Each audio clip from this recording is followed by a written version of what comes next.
mấy ngày tìm cũng thấy là bố phải khoán hết cả đám cưới. Biết bố vất vả của mình ở nhà không? Thương con thì con lại thành hư. Xong con đi theo cháu Bảo đi làm ở chỗ nó làm việc kia, con cứ ngồi chỗ văn phòng đấy và chờ nó đói bảo nó cho tiền cho con đi mua ăn, được chưa?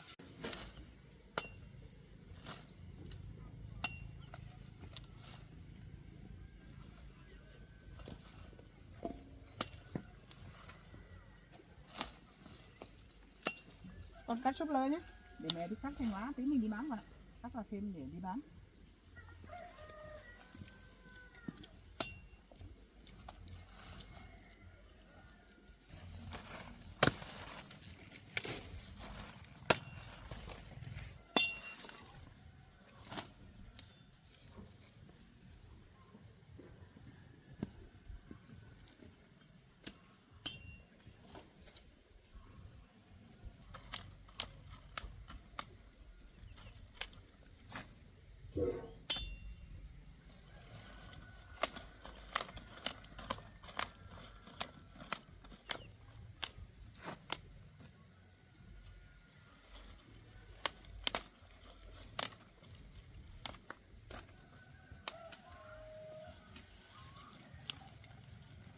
Nó có một tí mai nó mới lớn củ được.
Cháu Sinh ơi, dậy chưa? Cầm cây rổ về đây hộ bán nào.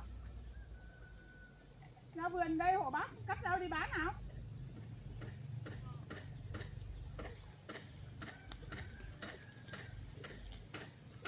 Cái này nó cũng xa còn nó không chết. Mình cắt đi bán nhé, bán để bớt đi.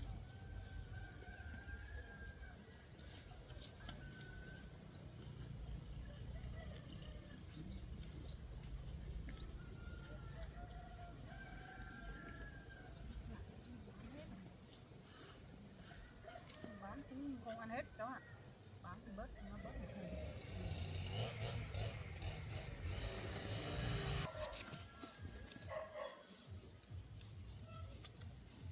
Làm nó sắc rồi chứ cháu. Ai là làm thế, chỉ họ đi nhìn thấy bẩn nổ còn không lấy.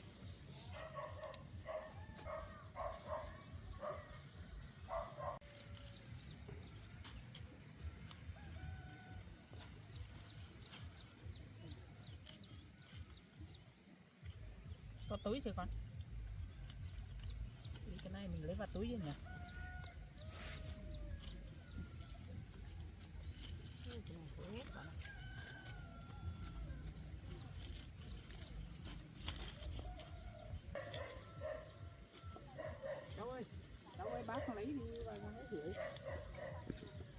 chém cái này xong chưa con? Xong rồi nhỉ?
Rửa qua cho nó sạch con. Xong nó thì xong rồi đi chợ con này bán này.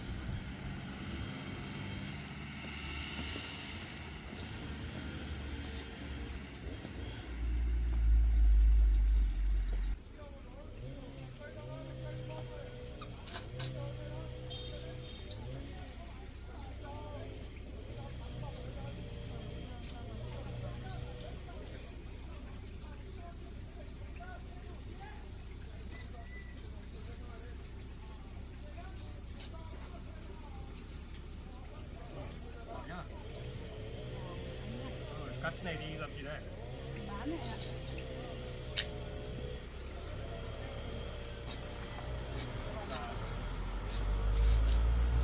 Đây vào bên hồ. Hôm nọ hai đứa sang nhà về nhà không thấy về làm gì đây? Đi phải đi chứ nhà chở cả buổi có thấy đâu. Anh bảo thích đi sang đấy rồi. Thì hôm bố bảo là hôm sau là hai đứa sang nhà để ăn Tết đâu có thấy đâu. Bố chờ cả buổi có thấy con hai đứa sang nhà đâu. Thế ở đây làm cái gì?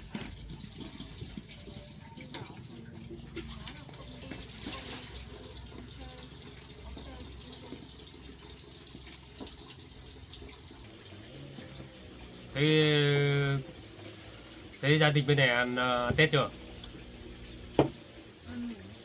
Ăn cả thế không liên lạc với bố làm gì? Thế gọi bố bảo lên ăn Tết với đâu? Vâng, ok.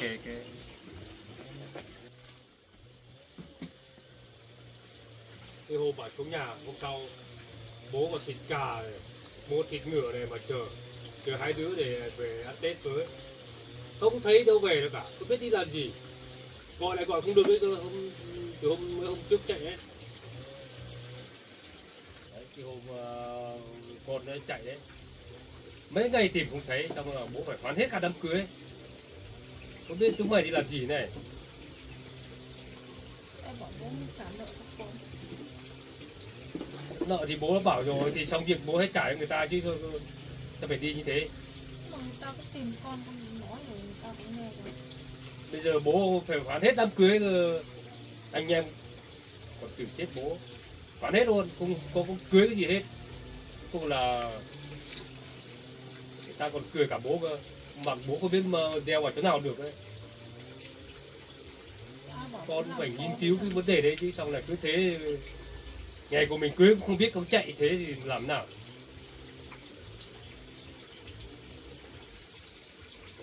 Bảo bố làm to thế là gì?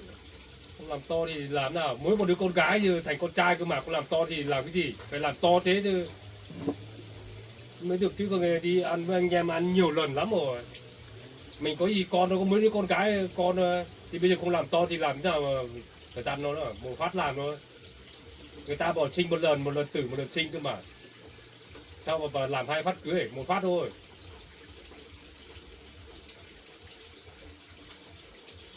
Đấy, bây giờ nó cũng ra đây nó cũng không, con cái nó cũng nói hết rồi, trách hết rồi. Bây giờ nhá, đây nói chuyện với chị này này. Cái ngày cưới ấy, tôi cũng phải phán hết. Từ nay đi, bắt đầu từ hôm nay, bắt đầu ngày mai tôi bắt đầu đi xem lại ngày cưới. Đấy với chị đấy. Đấy. Xong là bắt đầu là cái tiền chị lấy thế nào chị cũng phải hỗ trợ nhá, trước làm hết cả việc của tôi. Đấy thì tùy bên bác thôi, thích làm thì bác thích xem ngay rồi. Còn bên tôi thì tôi còn nghiên cứu đã để xem á con trai tôi như thế nào đó tôi mới trả lời được. Bây giờ tôi tùy thôi, tùy bên đấy thôi, thích làm cái gì thì cứ làm. Thì bây giờ chị cũng phải bàn với con trai thế nào nhá, nó không cái việc của tôi lắm ấy. Cái hôm đấy sắp đến rồi, 3 ngày là cái thứ hai thứ ba cưới rồi, nhưng mà lại mấy đứa này cứ mít nhau là chạy đi đâu rồi không thấy rồi. Thì mấy ngày cũng thấy, về điện khắp nơi cũng không thấy, về tôi phải phán hết cái công việc của tôi đây này. Nó ở đấy có xích mích gì với con trai tôi với lại con dâu tôi đâu, nó tự khác đi chứ có ai biết đâu, cả gia đình không ai biết cháu sinh đi đâu cả. Cái hôm tôi tìm thấy nó bảo đấy con nhá, bây giờ bố hóa hết đám cưới rồi, tìm không thấy con đấy. Bây giờ con phải là ngày mai là 2 đứa với cháu bảo về nhà ăn Tết bố cái. Tôi có thấy đâu, về nhà tôi làm thức ăn chờ cả buổi có thấy đâu, mà gọi không gọi được cơ. Cả cháu bảo không gọi được cơ, chả biết chúng nó làm cái trò gì này. Đấy là việc của gia đình bác. Còn cháu sinh đi hôm qua hôm kia thì cháu tự về không là con trai tôi cũng sợ là bác nói thế nào mới trách cháu sinh lên với nhà bác. Xem là tình hình thế nào, bảo cháu sinh mãi cháu sinh không chịu đi đấy, con trai tôi phải lôi cháu sinh mới về đấy. Đấy. Tôi với chị này nhá, bây giờ tôi cũng đơm nội, tôi cũng rất là chương trình là mừng lắm rồi, làm việc rất lớn mà cùng tôi phải hoán hết việc việc của tôi. Đấy bây giờ nhá, nó bảo đấy nó không thích làm rể của tôi thì cho nó ở đấy cũng được, nhưng mà là cái chương trình nhé, cái vở câm nó đấy phải cho dứt khoát đi. Đấy dứt khoát xong là để con gái tôi sang bên đây ở luôn, tôi không cần phải đón sang nhà tôi nữa, được chưa? Xong bắt đầu là thêm tôi làm gì bên tôi đấy thì là chỉ có 2 đứa có mặt đấy là được, không quan trọng nhá. Thì tôi thì tính như thế. Từ ngày mai tôi là đi xem ngày cưới lại rồi. Đấy, chỉ phải tính ký cho tôi cả cái này. Đi xem đấy là việc của bác nói cũng hơi quá đáng rồi đấy. Tôi xem về việc của tôi cứ cưới bên kia, còn sang giải quyết bên này là cho nó xong cái con vợ không biết nói cái đi, cho nó xong việc đi cho nó đi đã. Đấy. Bác nói thế này Xong quá bắt đầu xúc phạm là với con gái của tôi là đấy. sang đây là vừa cả luôn, không có cái gì mà vợ hai cái gì hết nhá. Từ nọ đó ý kiến suốt rồi, nhưng mà đã xong việc thì đâu. Này nói với bác á, bác bắt con trai tôi bỏ con dâu tôi á còn lâu bác ạ. Bác nói quá xúc phạm đến con dâu tôi đấy. Không Không bao giờ tôi cho bỏ con dâu tôi đâu. Con trai tôi phải nghe tôi. Còn cháu sinh á, đợi khi nào đi xét nghiệm rồi đã, xem như thế nào đã. Tôi hay nói sau. Bây giờ bắt nó bỏ tôi không cho bỏ đâu. Cái đấy mà thì bên kia thích làm gì thì cứ làm, xem này thì cứ làm thôi. có 99% rồi chứ không cần xét nghiệm được rồi. Phải qua là đi các anh chị ở nhà thông tin mới đi thôi, chứ còn đi là cũng thế thôi. Cũng nói bao nhiêu lần với chị rồi, chị không chị không nghe, thấy không?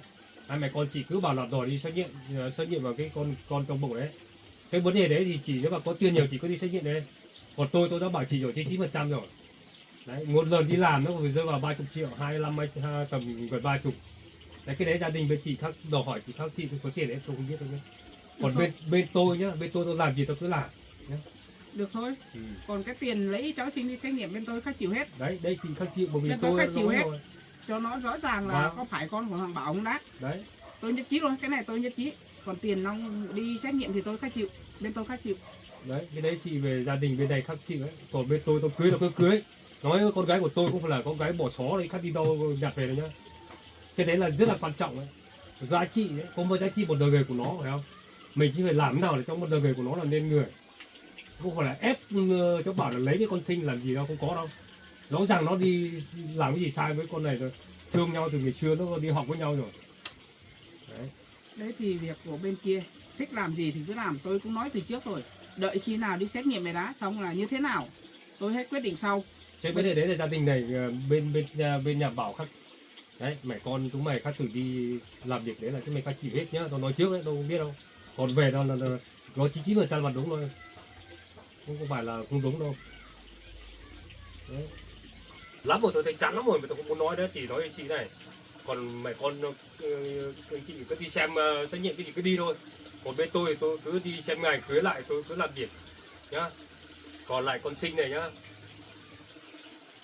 bố sẽ làm gì làm, bố sẽ làm cho con để cái công bằng của con sống với cháu Bảo này nhá, chứ không phải là suốt ngày mà đi ở đây đuổi nào đuổi kia không có đâu nhá, nhưng bố tính hết đấy.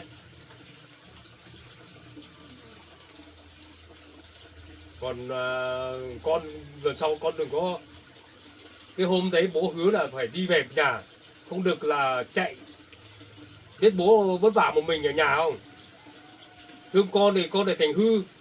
Con phải với cháu Bảo về nhà về ăn Tết với bố, kể cả hoãn cưới kệ nó đã, để Tết xong mình hết tính cái việc kia phải không? Có không có thế về đâu, bố ơi chờ chứ. Bố mua 2 cân thịt ngựa về rẻ tiền đâu, bèo nó có mẹ tiền triệu đấy rồi. Một con gà thiến của bố kia nữa, rơi vào được 400.000 nữa. Đấy. Không có giá trị lắm chứ. Thương con cái cho ăn mà không biết đi ăn, làm cái gì như thế? Có xe đi đâu. Không có xe về điện, máy cũng không gọi được thì làm cái gì này? Có điện thoại không? Trách đấy, đơn giản thôi nhá. Lần này nhá, bố nói cho con biết thì nhá, cho con hiểu nhá. Từ đợt này bố đi xem ngày cưới xong nhá, là con vẫn còn phải là chạy như đợt hôm nọ này nhá. Coi như từ nay bố không có cưới cho con nữa nhá. Bố phải lo cho con nữa, được chưa? Đấy. Xong còn con ở đây với gia đình này, nếu mà cảm thấy nó thế nào ấy, khó khăn quá thì con đi theo cháu Cơm làm nữa, hiểu chưa? Xong con đi theo cháu Bảo đi làm ở chỗ nó làm việc kia, con cứ ngồi chỗ văn phòng đấy và chờ nó đói, bảo nó cho tiền cho con đi mua ăn, được chưa?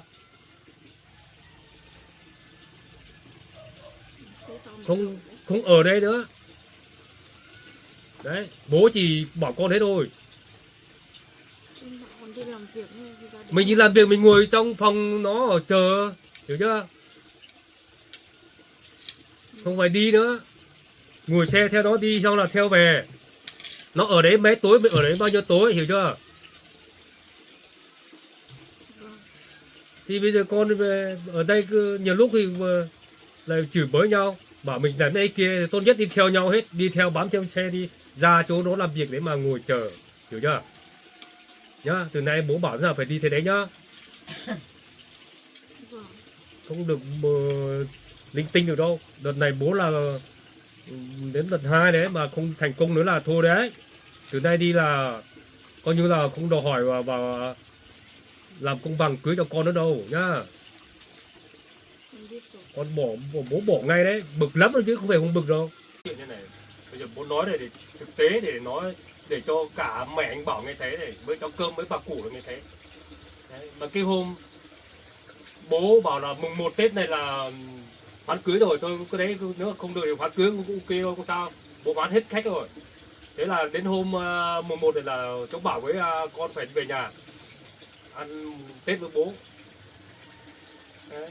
Nhưng mà có thấy về đâu, cả buổi bố chờ mà không thấy về, mà điện thoại của tất cả nguồn hết cơ, thế nào ấy, chúng mày sống như kiểu thì có bố có cha có mẹ hay sao ấy. Có điện thoại con ấy mà. Đến nào cũng nói. Gọi có được đâu, cái hôm chạy giờ gọi có được điện thoại đâu.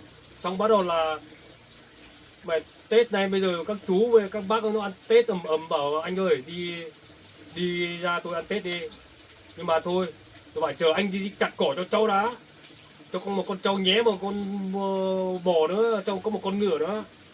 Ôi giời ôi, vớt tới số luôn mà có thời gian đâu, vì con này bố mới vất vả này này.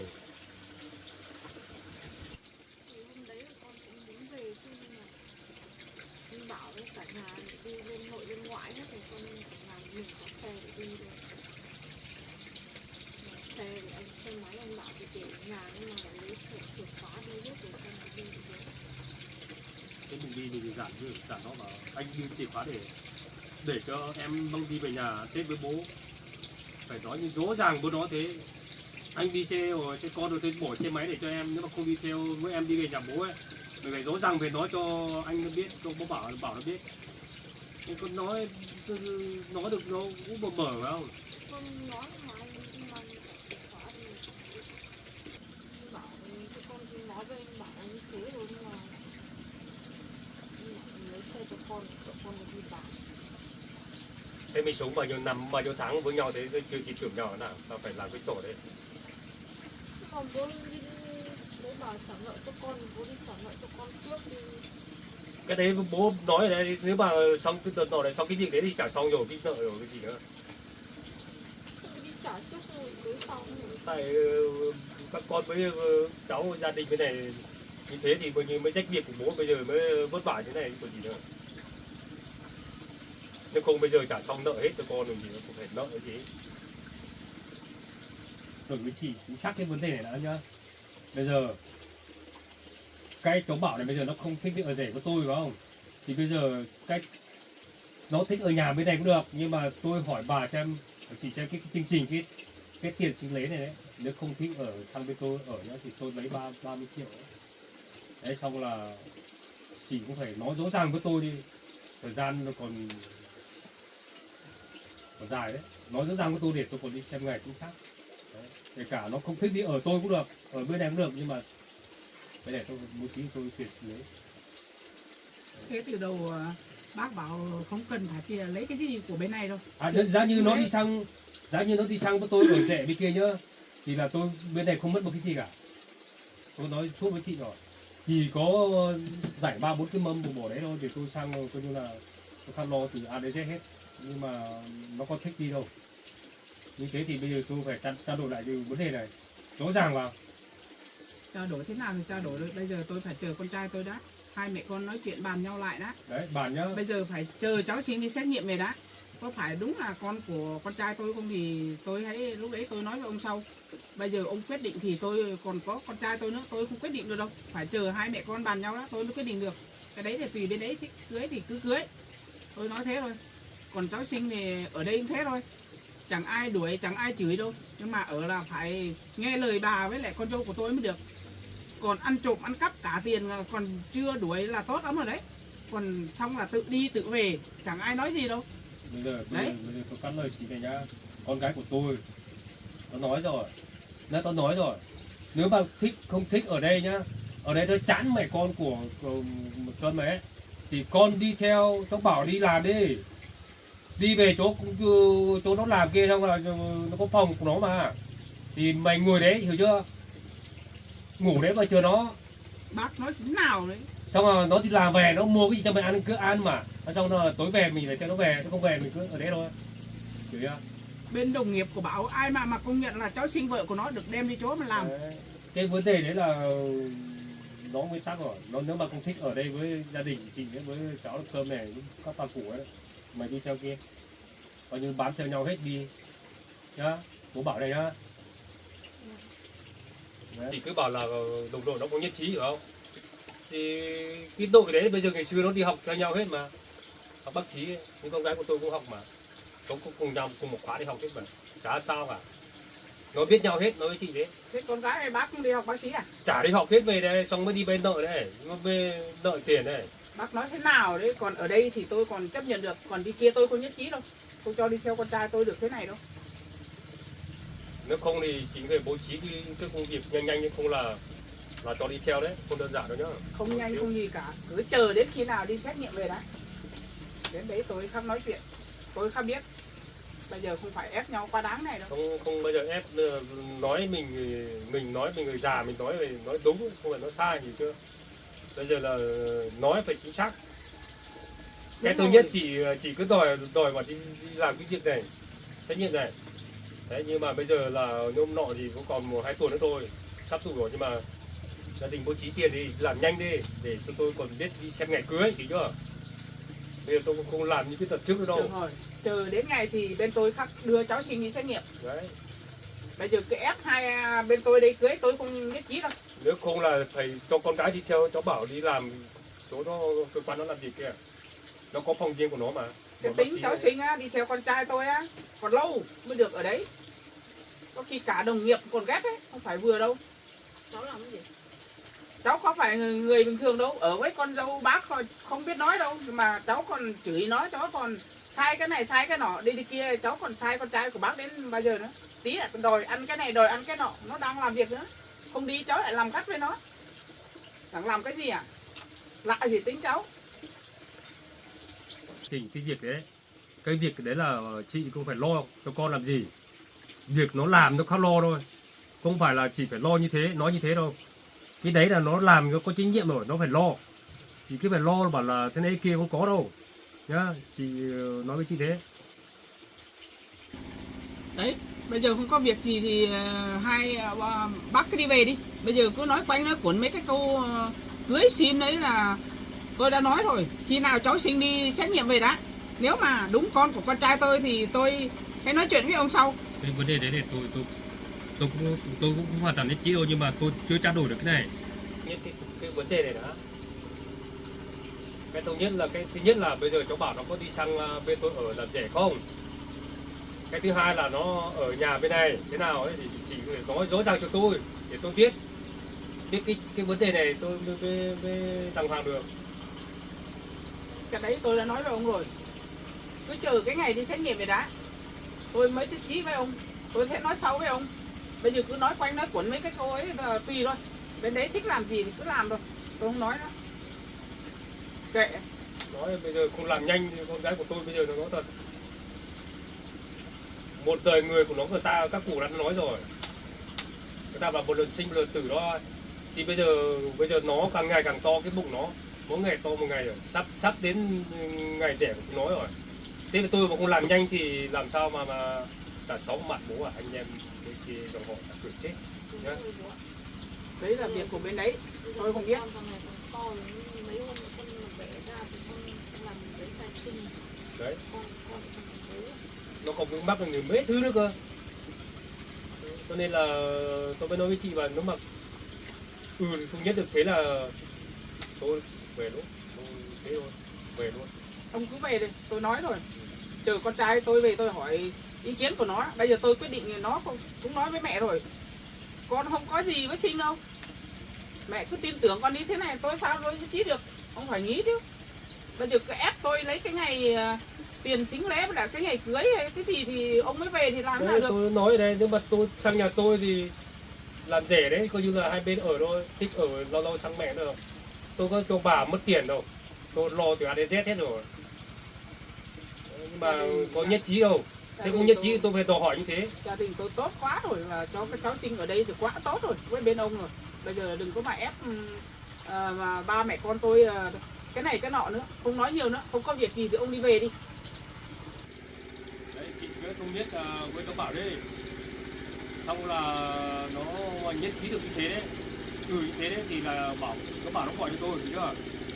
Gọi cho tôi thì tôi còn biết để đi xem cái vấn đề đấy, cưới đấy nhá. Không nói nhiều đâu, bác cứ về đi. Đấy. Để tôi với con trai tôi về tôi biết thế rồi. Để hai mẹ con tôi còn đi bán rau nữa, không nói nhiều nữa. Đấy. Về cho gia đình tôi yên đi xin đi. Có gì cái đấy tôi nhất ngay tí chiều nay tôi nhất với con bảo cháu Bảo thôi xin nghỉ một buổi xong về nhà tôi nhất với mẹ nhá, xong rồi có gì cái là hỏi cháu Bảo gọi cho tôi gái để tôi còn biết ngày xem ngày cưới cho nhanh tí. Bây giờ là ván rồi, bây giờ lần hai là phải làm cho nó nhanh tí, nếu không nó sinh ra đứa con này đó, không bây giờ làm gì cái cây sinh nó lên khổ, vừa khổ nó vừa khổ cháu Bảo đó, rất khó. Bây giờ tôi về đấy, có gì phải gọi cho tôi sớm nhá, để tôi còn biết nhá. Bác về đi, không nói nhiều nữa, để hai mẹ con tôi còn đi bán rau. Đấy, đi bán gì thì bán đi. Đúng rồi, tranh cãi với ông cả buổi thế này là không được đâu. Con đây. Ông về, hai mẹ con đi bán rau lên nhà. Ông lấy về là mình đi bán rau. Nói mẹ biết con nó buồn quá, mẹ sang gặp cái gì này nhé. tả liệu với nó đâu, em yên tâm đi. bố làm thế nào tìm cách nào em bảo chị kia ly hôn nhanh nhanh. Cái vấn đề đấy con không phải lo đâu. Nó mẹ nó với cháu bảo nó con đòi đi xét nghiệm này á, xét nghiệm về một phát rõ ràng con của nó lúc đấy nó khác tử liên hôn cái bạc cơm này, con hiểu chưa? Đấy, đấy. Con không phải lo. Cái thứ con làm được cái gì cứ làm, con làm được thôi mệt thì mình ngồi mình nghỉ, hiểu chưa? Xong còn bố con về còn có việc nhiều lắm. Thế nhá, ở đây nhá, con đi nhá.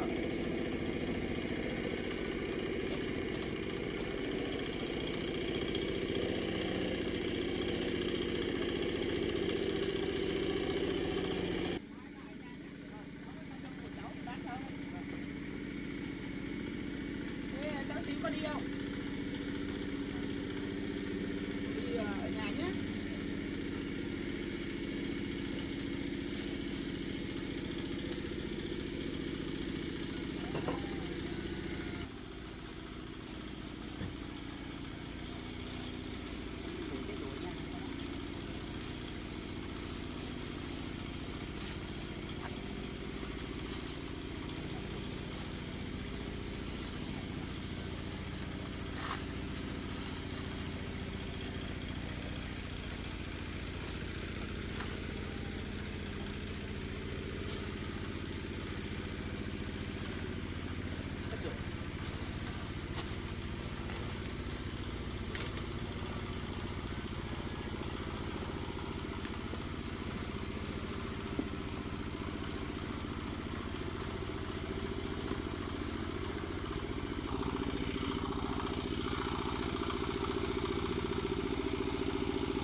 Bà thấy chưa, cháu lần này làm là làm thật đấy, không như lần trước nữa đâu.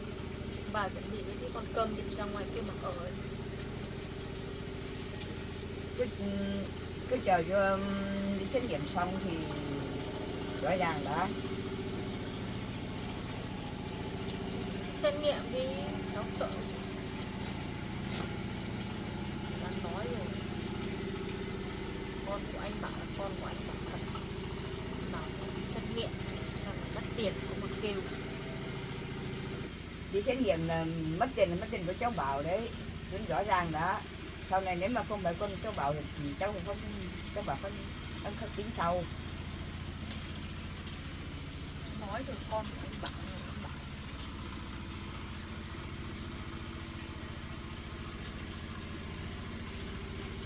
bà đi ra ngoài đường mà không. Đến lượt bà ra đường ở đấy, không phải đi cháu phải đuổi đâu.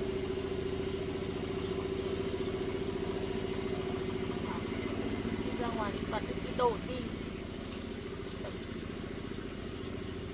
Lúc xét nghiệm xong đấy, bà đi đâu, đi ra ngoài ở hay không là do cháu Bảo sắp xếp, là không phải việc của cháu can thiệp vào.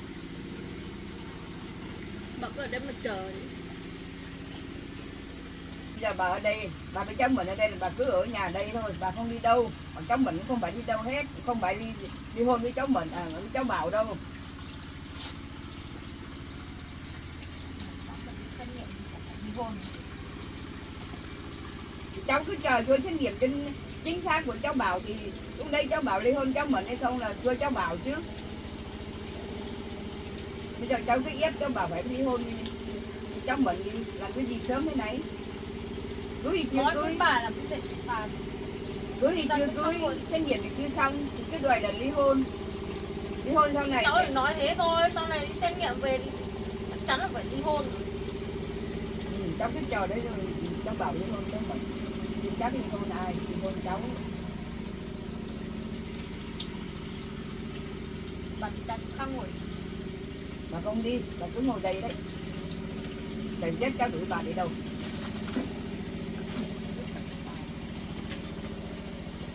Đúng là bố nào quân đấy.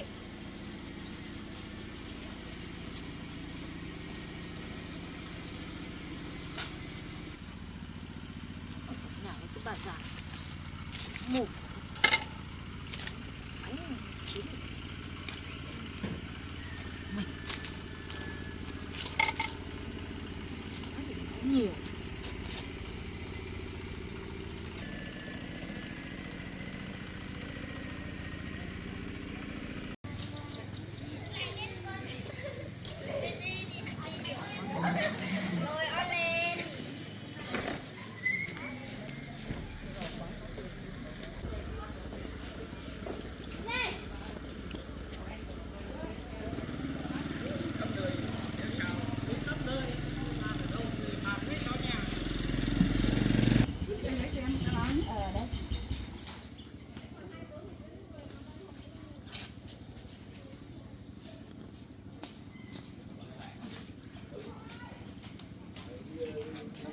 ngon lắm chị ạ. Ở nhà ấy.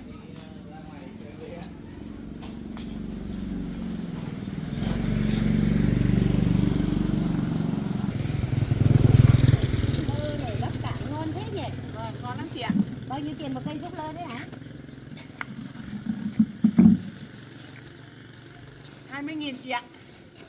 20.000. Cho một cái túi đi. Đựng vào.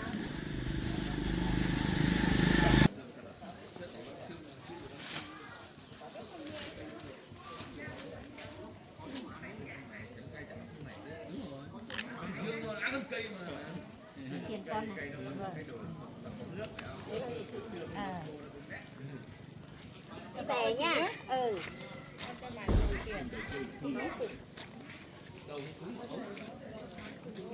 Chị ơi vào đây mua súp lơ hộ em đi.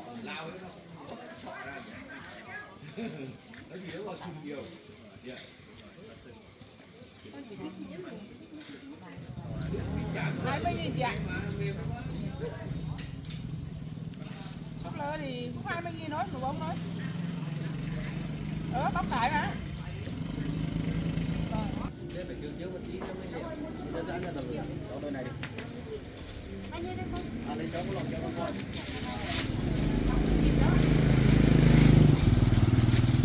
Thì bán rau à?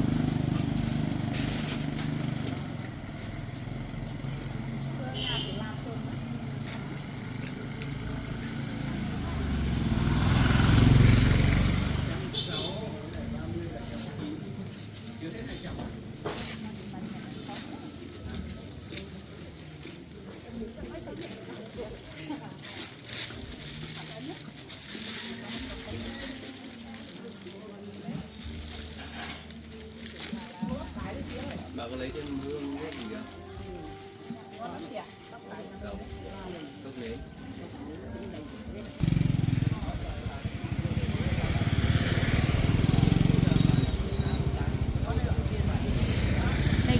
là gì?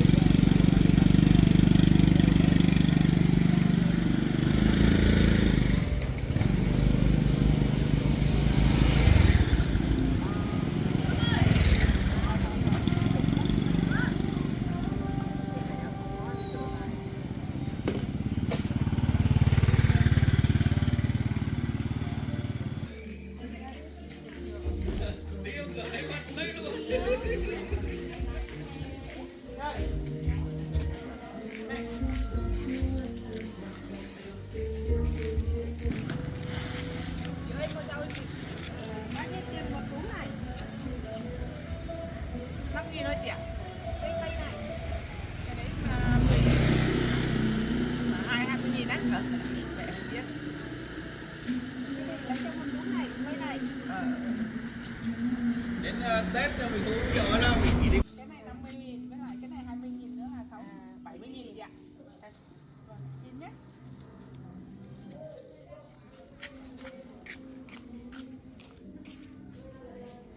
Còn một cái bắp cải ngon thế nhỉ? Hay thôi để nốt cho bác cũng được. Lấy nốt cho. Chị lấy nhá. Bao nhiêu tiền này nhỉ?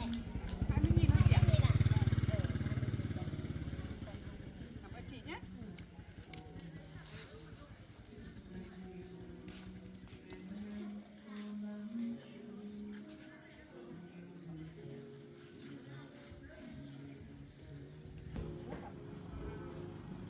Bao nhiêu tiền đấy chị ơi? Cái này á, có 3.000 thôi. Để bán hàng ấy. Bán hàng. Lần sau có rau ngon lại mang về đây nhá. Vâng, vâng. Ờ. Vậy nhé. Về nhá, hai mẹ con về nhá.